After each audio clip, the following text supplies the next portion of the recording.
Hi everyone, it's Leilani. Welcome back to my channel. So today we are going to be working on a couple layouts, and I'm going to be using some of this really fun Pinkfresh Studio papers. Almost everything is from the Flower Market collection, although that one kind of mixed media-esque looking paper that I pointed out is from the Spring Vibes collection. So I just grabbed like several of that one particular sheet when I was shopping on scrapbook.com, but the majority is from Flower Market, which I really am in love with this collection. I'm a huge fan of Pinkfresh Studio in general, and I picked this one out for the project that we're working on over on Patreon this month, which is like a summer junk journal. And even though I think this collection was really made for springtime, I still think it totally works for summer, and I really love like all of the papers. With that said though, the project that we're working on is a mini album, so I really couldn't take advantage of this beautiful wreath paper, which is definitely made for like a 12 by 12, so I knew that I wanted to save this paper in particular so that I could create a 12 by 12 album, layout, not an entire album, a layout, using it, at some point this month. So what I decided to do was I have these two photos of myself, two selfies, but I really wanted to document them because I wanted to talk a little bit more about my hair. So, of course, this is my album, my life, and my hair change is a pretty big deal for me because I've had, very extremely blonde, like bleach blonde, if you will, platinum blonde, whatever you want to call it, hair since 2007. So this was like a huge change for me to get a more natural shade of blonde. And even though it might not be super noticeable to other people, it was a pretty traumatic experience for me to change my hair, and it's been a really long time coming. So I wanted to document it in a 12 by 12 layout, as well as me mentioning it on a Project Life spread. So these are two selfies that did not make it into my Project Life spreads whenever I was documenting those particular weeks. So I saved them and decided that they would look cute here for this layout. So as you saw at the beginning, I simply just took my X-Acto knife with a little I don't know what that's called underneath it, but it's made for you to do all of that stuff with, like a little craft pad kind of thing, and a mat maybe. I put that under my paper to save my desk and everything, and then I just took my X-Acto knife and I went around the leaves and the flowers so that I could tuck my pictures underneath it, which just by doing that small thing, it probably took me 5 extra minutes or so, but just by doing that small little extra moment, it really changes the layout because it puts those photos like inside the spread, and I think it creates that little 3D element, and it really like elevates the entire layout.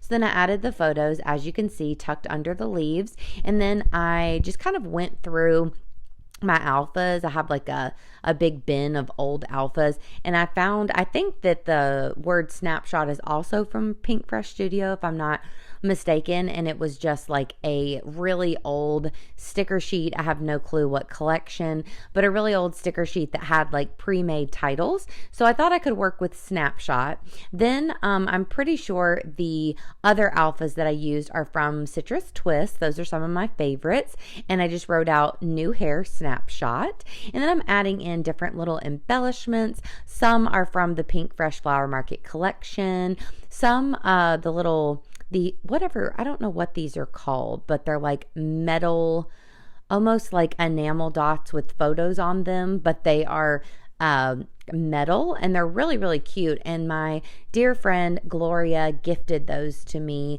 a while back. They're from the Reset Girl, that's her name. And I love them, so I really wanted to use them. So I added on the really cute vintage girl head, the one that says like a boss, and then the third one is just kind of a design there at the top. But I really like that 3, like the pop of 3 with all of those little metal enamel dot thingies, whatever we're calling them. I really love the way that looks. And then of course I added on a bit of journaling So this is one of my all-time favorite layouts that I've made this year for sure. And one that I feel like is so easy, but it looks like you did more than you really had to do. Just the fact that wreath was already in place for you. And sometimes I feel like those types of papers are intimidating a little bit because you're like, what am I going to do with that? But I just love that it gives you like a confined space to work in. And then you have the really nice, like everything is within that circle, and then it's nice and clean on the outer like rim of the paper. I just really love the way that that looks. So I'm adding on a few other embellishments. I added on a banner that says a special day, which I liked.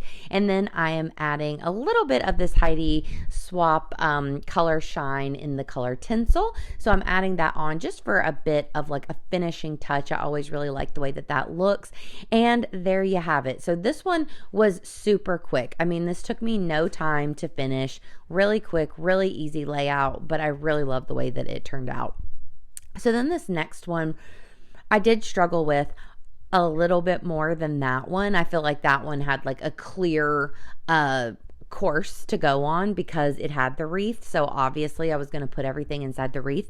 This one was a little bit more tricky, and I had a lot of photos that I was trying to include and no pictures of people, which sometimes I think that that is a bit of a challenge as well.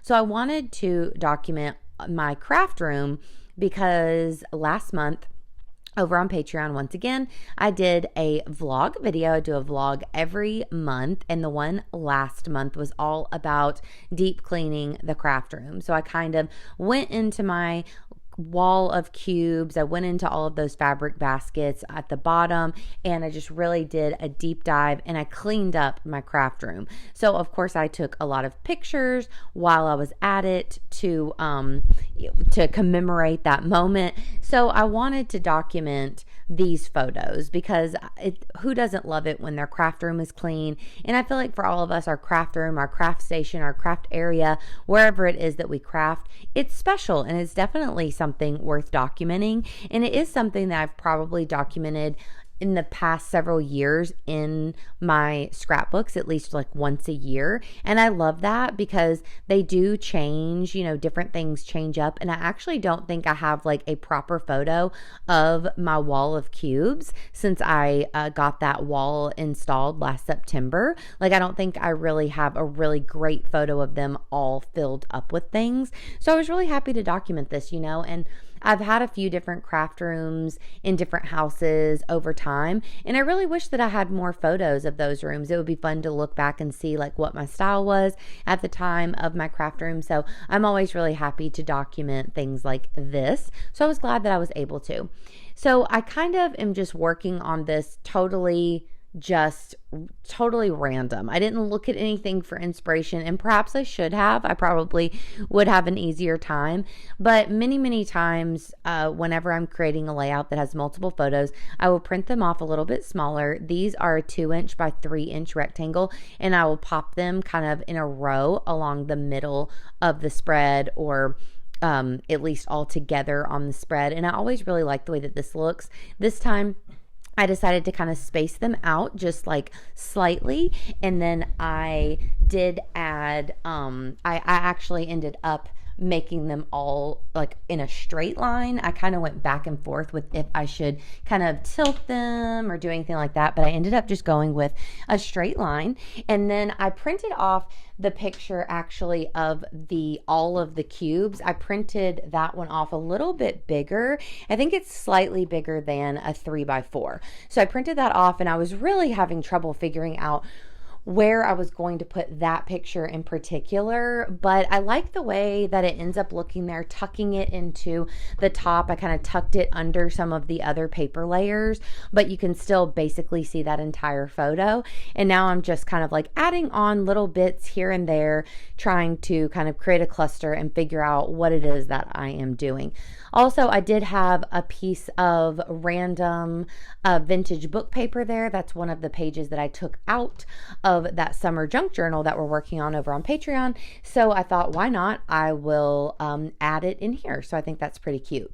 Also, I'm not sure if you could tell just then that I was on the move during this video, so I could hear Penny starting. I was doing this voiceover from my bed. I could hear Penny kind of grunting and starting to give me the warning that she may bark. So I kind of tried to hightail it in here to the craft room and close the door. So I hope that you couldn't tell in the video, but just letting you know if I sounded weird there for a minute. But anyway, at this point, I'm adding on different things. I'm trying to just see what works. And this was a little pre-made pocket. So I bought it was like some sort of journaling pocket, like ephemera pack from Pinkfresh that went with the Flower Market collection. And I ended up not using this particular pocket, but I really love the way that it looks. It has those really cool like little circle brad things with like the string that loops around. And I really liked the way that that looks. So I thought maybe I could kind of deconstruct it and use it. So obviously it's not real, but I popped, the top of it there and then the bottom of it under my photos, and I kind of just tied the string just for the heck of it. And I think that it's pretty cute. I'm happy that I was able to use it because otherwise it probably would have gone in the trash because I had poked holes in it and tried to use it in the other album and it didn't end up working out. So I was really glad that I was able to use it in here. I popped on another one of those cool metal enamel dots, and now I'm trying to work on my title. So once again, I looked through all of my random alphas and I found these. I have no clue where these are from. Sorry, but they're just kind of standard, regular looking font here. I didn't have any E's, but I did have some ampersands. So I just kind of cut a little bit of it off and created a good enough E. It works out. And I just ended up writing huge, crafty cleanup. And I'm using some of those same Citrus Twist smaller alphas there at the bottom. And I like the way that it looks. This one is a little more wild and I don't know. It didn't quite work out, I guess, as smoothly as the previous layout, but I still think it's cute. I love the papers, and I was kind of trying to use some embellishments that almost go with the craft room elements, like having that torn piece of book paper or having that little pocket there, all that kind of stuff, because those are things that would be in my craft room. That's where my mind was going anyways. Now I'm trying to lift up the enamel dots and the little gold stars that I've already put down because I wanted to do like a diagonal from the left down to the right side, and that's what I typically do on my layouts, but for some reason I didn't do that before and it was throwing me off. So I decided to just like rip them up. I mean, I tore them ever so gently so that I didn't actually rip the paper. And then I kind of created that diagonal, and now I'm just going to write in my journaling just about all the things that I mentioned before, how this is my favorite space in the house. It's my special space where I work, where I play, where I create, and I love this magical room. It means a lot to me, and I'm so grateful that I have a crafty space of my very own. So I added that in, added on just July 2023 there at the bottom, and then I'm adding in a few little doodle marks here and there just for finishing touches, and I will use some of that Heidi Shine here at the very end after I do my little doodle border. And there you have it. So these two were super easy, super quick layouts, but I'm very happy to have them done because I'm just about finished with my first Project Life album of the year, which I'm trying to do through July. So these were, I think, the last two layouts that I needed to do for this album. So now I just have to finish up a couple weeks of Project Life, and that one will be put on the shelf and all done. So of course I will have a flip through of that here in the coming weeks, but I hope that you guys enjoyed this video. If you did, please give me a like. Please also consider subscribing, and I'll be back at you soon with another one. Bye, friends.